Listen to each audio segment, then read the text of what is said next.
All right, Jeff, where are we? We are near the Hotel Farah. For what? VCF SoCal. All right, we're going to go down that elevator. We arrive at VCF SoCal 2025, excited and a bit nervous. Steve, the VintNerd, the co-showrunner, has asked us to be in the streamers panel at 4 o'clock p.m. Into the vertical line, generation Atari. Into the vertical line, generation Atari. The first thing I see walking in is Atari Video Music, one of my favorite displays from last year. Atari Video Music, my favorite thing. The 8-bit video music display dances to audio and makes me feel alive. I just love it. This is Nikki. She runs everything. There would not be a VCF without Nikki. Everybody knows Nikki. Jeff finds Mickey, the showrunner, and gets a quick chat. Basically behind in a corner, while all of you people are enjoying a show. Then we examine the booth for Old School Gamer, Old School Gamer magazine, which is a cool real-world magazine, one of the only in the USA for retro games. Then we pass some vendors, each with interesting stuff I'd like to check out later. I spy a copy of Might and Magic 3 for DOS. It was the first DOS game I ever played on my 386 DX40. Maybe today is the day to buy it back. Next is a table of Apple computers, which even for this Atari guy, I find close to my heart. My first programming experience was in Apple Basic in 1980. First machine to program on. As we walk, I think about the panel later. It was nice for Steve to invite us, but we don't really deserve to be there. There are real heroes like Sean Haas from the advent of computing and the legendary Jeri Ellsworth. We shouldn't even sit on the stage with them. There are a lot of Amigas here, and rightfully so, as so many people have such great memories of them. But where are our Atari ST brothers and sisters? Next, I'm excited to see a young guy selling his own homebrew NES game. This is the type of thing I secretly wanted to see here. Yeah, tell me about What's your name? Nick. Hey, Nick, cool. Yeah. Means we can't I'm move the the developer. while the machine is running. Basically, the game though is it's got 5 different worlds, Because it would be cool and to it's like got ship like boss at the end of each stage, like on the Atari. full of action, kind of like they have, Contra. I managed to take long shots of my pocket as I forget to turn off my phone several times. Okay, guys, Commander X16. Is this a new version of Marble Madness that has been made for? Is this original? It's the original one that I ported. You ported it? Okay. So I did the disassembly. Jeff then stumbles onto a guy who ported Marble Madness to the Commander X16. 2022. Oh, wow. Just recent. Yeah. Well, that's fantastic. And the Commander X16 is a new retro machine, correct? It's fantastic. What, let me take a little look down here. So where can people find the Commander X16 to put together their own machine and or play your game? Where can you find them? Yes. It's at techselect.com. So this link right here. There you go. I just want to we want to get this. Next, I find an 800XL hooked up to a tiny CRT TV. I love it. Maybe this is how I should have mine hooked up. It feels visceral and real on the table like that. Then another pocket video. I imagine a world where the inside of my pocket swirls with the pattern of jeans material, as if there's something really interesting to see there, but alas, there's not. Yeah, no. Next, we see a crazy product called the Windphone. I don't get a good look at it, but it seems amazing. Jeff is playing some hardball, which you need to do both. Both controllers at the same time. We find a 130XE with Alkalade Hardball. To me, this is the first real baseball game. Jeff picks up both controllers to try to play it on his own. I spy a Mac playing Wolfenstein 3D and contemplate that for a moment.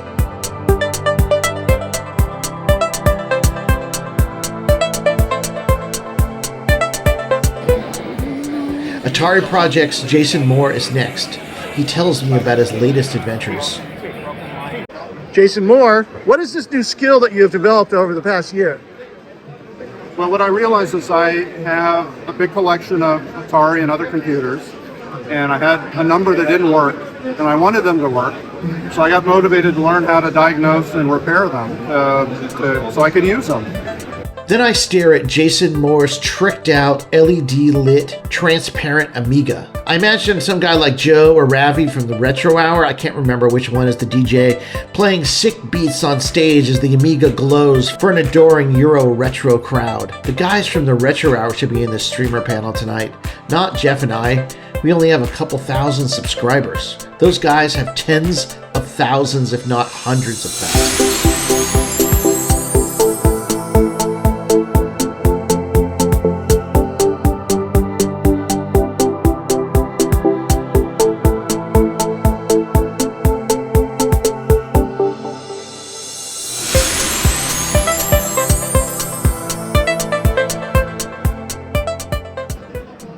Then we see more stuff, like real BBS systems in 2025, which make me want to fire up the 800XL and relive 1984 again. We see a Spectrum playing School Days, so there's at least a little bit to represent our friends in the UK. Then we geek out about a whole table of Q*berts, playing the Atari 2600 one and marveling at the C64. Actually, I think people are disappointed with the Atari 2600 version of Crypt. I'm thinking like it's so much better than I thought it would be. Look, if you have any other controller besides the CX40, I just love how high res the Commodore 64 version is. Like someone figured out how to, that's just their highest res mode where you can, if you know what you're doing, you can make it look like that. You have to really know what you're doing now. It's a lot. So we take a break and walk over to the Block at Orange and find a hole-in-the-wall teriyaki chicken place. The 4 o'clock streamer panel is still very much at the top of my mind now. The time is closing in, and I just don't want to embarrass myself. all right, well, we went in to the VCF, we looked around, then we came to get lunch at this place. It's got a good chicken bowl. Good chicken bowl out in Block at Orange, and now we are going to head back in and actually take some video of what people are doing in there. We were told by Steve from the VintNerd that the panel tonight is going to be about what we're currently passionate about, because it's Valentine's Day, Valentine's Day was yesterday. So Jeff and I are both formulating our ideas about what we're passionate about. We'll see what happens. On the way back, I have to keep asking Jeff to slow down. I'm already nervous about this streamer thing. I don't want to be an old, big, sweaty man too. Nobody needs that. Nobody. When we get back, I take in an overview of the entire room. The air inside feels electric. Jeff finds an Apple II GS and plays Arkanoid. Wow, this game looks great on the Apple II GS. I love this on the ST. The Apple II GS kind of looks like the ST. With this monitor, probably never the same people. Huge Wilson's a great little machine that didn't get a lot of love. Next, a line of C64 games, where Jeff spies something he can't take his eyes off of. Yo, this game rocks. What is this? It's called Metal Dust. Is it new or is it from? It's a new game written specifically for the CPU accelerator that's hanging at the back there. Oh, that's fantastic. Yes, I've seen the CPU accelerated games like the new. There's a Galaga that looks really good, and then also CPU accelerated one's really good too. If I did blow it up. Uh-oh. Well, good. I'm glad I didn't blow it up because it's showing now. Okay, well, he didn't say anything while I was doing this, so he probably was mad, but I didn't screw it up. It was a Mars 2 loaded. Jeff then messes with the Southern AMIS Project's 1200XL to load Caverns of Mars 2. He feels bad, but then he gets an interview about how to load modern BBSs in 2025. He can't contain his passion about it. I screw up your 1200XL. No, you didn't. Nice. It's the first time it's ever had a game loaded instead of BBS. That's fantastic. So can we go to one of the Death Star BBSs that are still running on here? Well, we could go to any BBS. Let's go to one that used to have pirate wares. Oh, they all have pirate wares. They still do? Because I remember ones from around here in California, but I don't know if any of them still exist. There we go. Here's Nightlight BBS. And someone is just running this on a machine somewhere. How are This they? is me. I run this. You're running all of them. I've run 3. Oh, okay. 3 of 13. So if someone wanted to run a BBS right now that people could log into with their FujiNet, how would they actually run it? Are they running TCP/IP with some sort of layer on top? What are they running? They're basically running it as a telnet address. So it's a URL that basically is designed to open up a port that allows the computer to talk. How many megs of wares do you have running off that? Sorry, 16 megs. 16 megs of wares. Yes. Okay. That is the most incredible. This is the most incredible. I know I've heard all about it, but just to see it in person, Yeah. be able to use it, because I work all day. I don't have time to do these things. I know you work all day too. It's not Yes, I do. But yeah, this is awesome, man. It's obvious, though, that our focus on games is not shared by everyone here at VCF SoCal. In fact, it makes me even more nervous about the streamers panel, but I think I'm being histrionic. Games are here in force, represented by people like the SoCal Retro Gaming Group and Levi's Retro Bridge. I stop and talk to Jeff about what he wants to talk about at the panel. What is he passionate about? He says he wants to work on compiled basics for various systems and remake his old Flash game Retro Blaster. It occurs to me right then that I do have a passion right now. It's an old PC game from 1982 named Executive Suite. I did a whole month-long deep dive into it last summer, but never finished it. It has a fascinating story, at least to me anyway, and it seems to me right now that telling real-life stories is what's driving me the most. There is a consignment area where attendees can sell their own items. Steve, the VintNerd, is master of consignment. This year he is selling a whole bunch of stuff, and tucked away in one box is a sealed copy of Pit Stop 2 for the Atari 8-bit.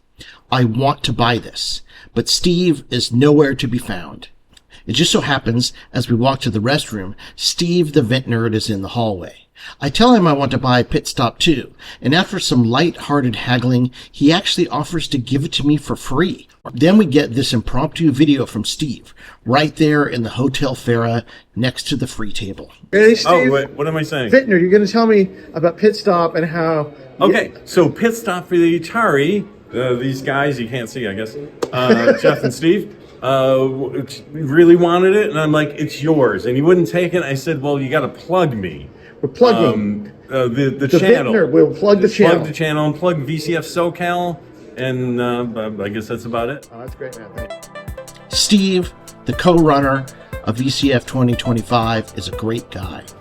Back in the show, it's a dizzying array of computers, from 90s desktop PCs running KidPix, which my kids loved, to a pristine Commodore PET playing a Galaxian clone, from an Amiga playing a late Galaga variant to an Atari 400 with a custom full-stroke keyboard.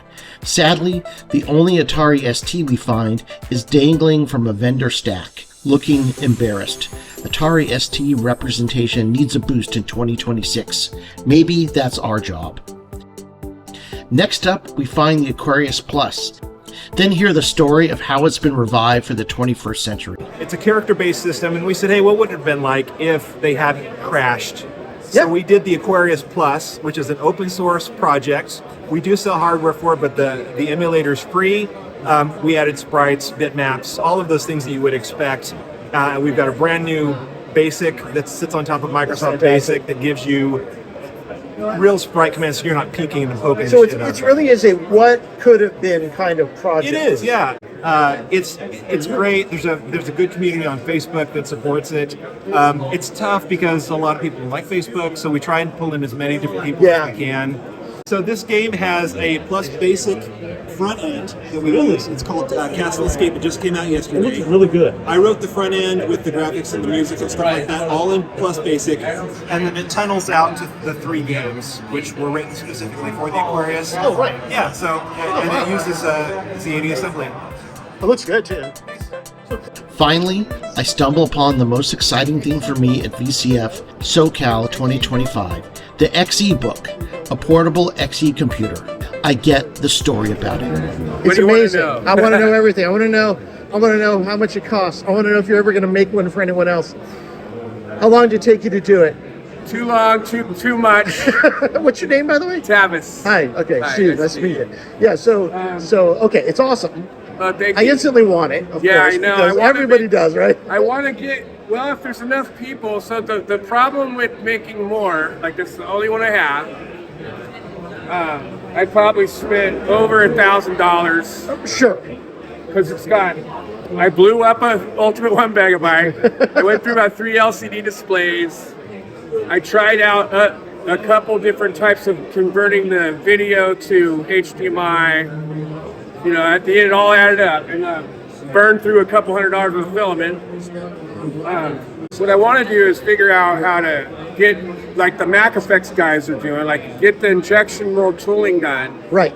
So that we could get more of them out. Now the next thing to do would probably could be to do like a Kickstarter. And what I was thinking you could do is sell it like a kit, like you get the display, the battery, the charging circuit, the stereo speakers and the amplifier, and then you provide the motherboard. Excellent. And all the upgrades. Right. Yeah. Next, I meet Jim, who has a whole set of old computers. So, okay, what's your name? Jim. Hey, Jim. Okay, so what brought you out here to Vintage Computer Fest? This is my second year. I've been collecting vintage computers and got interested in it almost a decade ago up in Northern California at Maker Fair, the Bay Area Maker Fair. That's awesome, yeah. And then I was like, oh, this is interesting. And then I attended one in 2021 up in Mountain View. And then I was like, I have one old computer, or a second old computer. This one I bought before I knew about those guys, and I started restoring it. And so I'm like, hey, there's these other people that do this. That do it as well, yeah. Yeah, and then finally, SoCal, thanks to our great hosts here, Steve and Mickey, yeah. They started VCF SoCal, and I just jumped on that. I mean, it's only 5 miles from my house. Nice, and there's a great set of stuff you have here too. Yeah, I figured. I'm trying to go with the childhood computers. I love it. So Jim is instantly likable. I think he embodies the sheer joy of people who come to VCF to share their computers. There's just something about the passion of the people here. At first, I was nervous to stick my phone in front of their faces and interview them. But soon I realized that is why people are here. They want to tell their stories. Steve, the VintNerd, talked about passion as the subject for the panel. And what I see here is an abundance of passion. People with passion who are here to tell their stories, big and small. It reinforces my idea to talk about my passion at the panel, to tell my story, but also makes me want to seek out more stories to help other people tell theirs as well, big and small.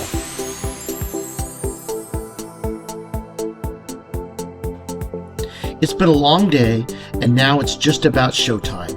Jeff and I sit out, get some water, and wait for the panel at 4 o'clock. We're like nervously sitting here knowing that no one is going to show up to this thing. And no one's going to show up to see us anyway. It doesn't matter. Not for us. It's just like, I hope people will come to see the other people. Yeah. But Jeri Ellsworth and Sean Hoff. But yeah, we're just nervously waiting. We hope they don't think we're dragging them down. Yeah, we're like drag the whole thing down. We're dragging them down.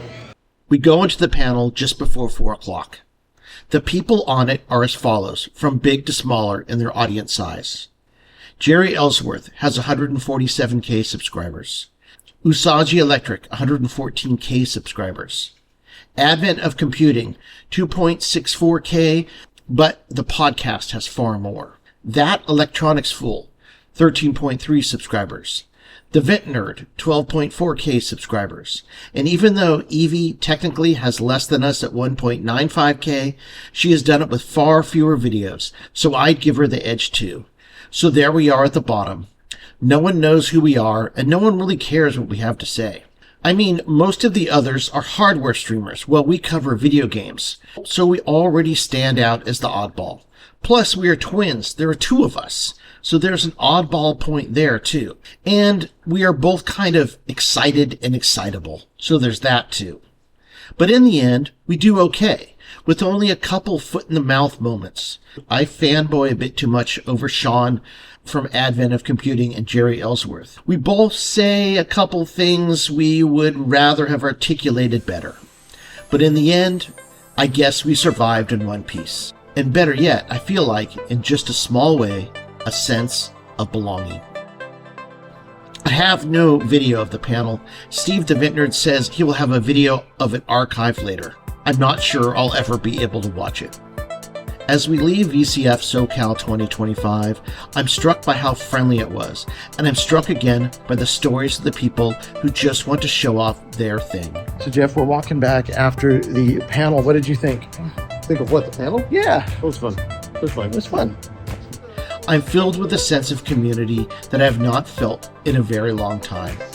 It makes me want to reach out in 2025, maybe contact SoCal Retro Gamers or the VintNerd or Jason Moore and see if I can feel a sense of that same community more often, inspired by what I felt at VCF SoCal 2025. And that's my story. What's yours?